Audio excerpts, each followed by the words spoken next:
We're going to focus on the investigation now for a few moments. Murray Faulkner is London's former chief of police. He retired from the service several years ago, but he remains a leading figure in the community and someone I've known well for years.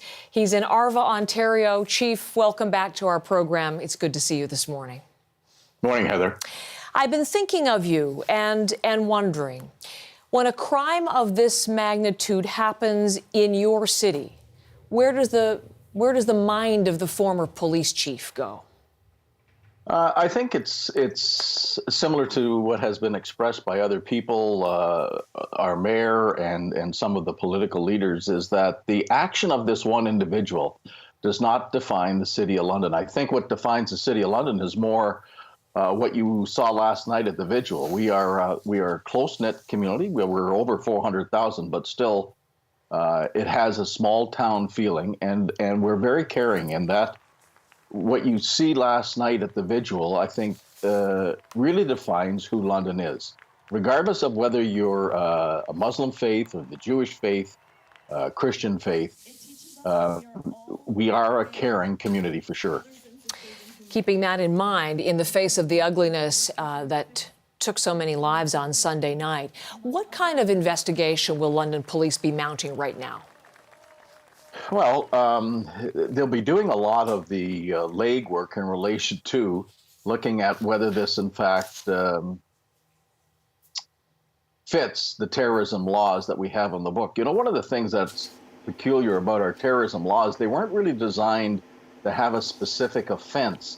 They were more designed to be preventative in nature, allowing the police to investigate prior to a terrorist attack happening and then action taken. So this is a bit different. The action has already taken, and now they're trying to utilize the current legislation to fit into the terrorism laws. So they'll be doing a lot of background work with investigating family, co-workers, as well as any presence on social media. I will say, though, that it was surprising to me that in less than 18 hours, not only was the arrest made, the criminal charges laid, and the word a terrorist act was being used already. So it leads me to believe that that upon arrest, they either found evidence or statements made by the accused that would indicate what his mind thought was for these actions. And interesting, I don't know if it stood out to you, but where they arrested the suspect on Sunday night was very close to the London Muslim Mosque, just hundreds of meters away. It wasn't lost on me at all, yes. Well, it wasn't lost on me at all. The fact that he was arrested there, there is information that he may have been wearing a body-type vest, armor vest. Yes. And it's less than probably 200 meters. And so then one would think, was there something in the vehicle, some evidence to indicate that there may have been further actions planned in relation to the mosque? So this is something that we will learn of in due course. And as we look at images, because we've been covering, obviously, the investigation, we know that officers were searching his apartment, which is in downtown London, looking to speak to people who might be able to know about his background, trying to establish anything online as well, any online presence, which so far there isn't very much to tell. But I was speaking yesterday to someone you'll know, Chief Faisal Joseph, a lawyer and a leading figure in the Muslim community, and he was saying on air in the program yesterday that he thinks that it will be unlikely that the suspect was acting alone. We may not know it yet, but things will reveal themselves. I mean, from your experience as they continue to search, what do you think about that? Well, I think in terminologies, they would call the individual a lone wolf. And very rarely is an individual acting solely on their own mindset. Usually there's somebody behind the scenes, an organization, something online that has spurred person to act in this way, to be filled with hatred. So that's one of the aspects in which the investigation will take some time.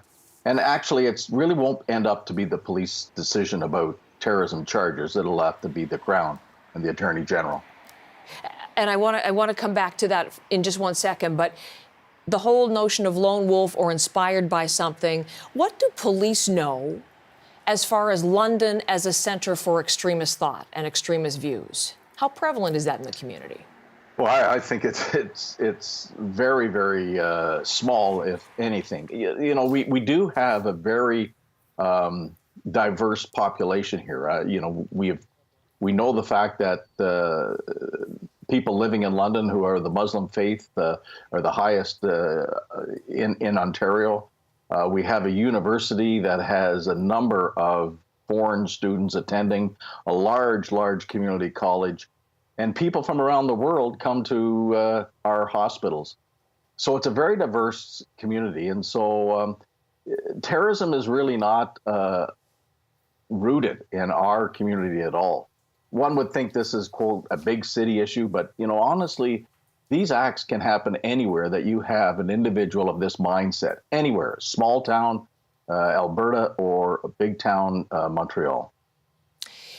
On the notion of terrorism, as you're quite right in saying, the political leaders at the vigil last night, the Prime Minister, the Premier of Ontario, they have called this already publicly a terrorist attack. And London police are, we understand, working with RCMP to pursue this as a possible option down the line. But if you look at the definition in the criminal code, as you'll know better than I, this has to be an acts carried out for a political, religious, or ideological purpose, objective or cause, meant to intimidate the public. And the whole definition, as I understand it, is a bit murky. So the threshold is high from pursuing this evidentiary purposes and all of those things. Can you explain how it becomes a little bit complicated? Well, yes, there's those three components to the terrorism charge, and you articulated two of them basically. But the third one is it has to be done to prevent the public or intimidating the public from doing things. And so this is a bit of a tangent that I think the people need to keep focused on. What the individual is being charged with is first-degree murder, which is the most serious offense in the criminal code. And so not even terrorism charges come close to this. And so maybe for political reasons, the use of the word terrorism is politically expedient and beneficial. But in policing, really, first-degree murder is the charge that needs to stick and needs to be really investigated thoroughly.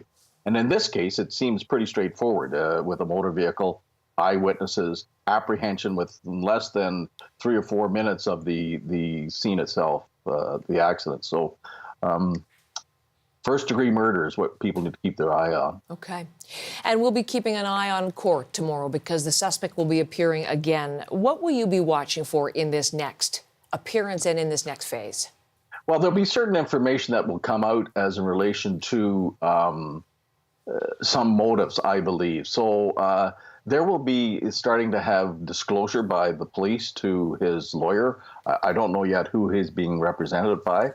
I will say that that Faisal, who you had on yesterday, who is a criminal lawyer, a well-respected individual in our community, is very thorough in representing his clients.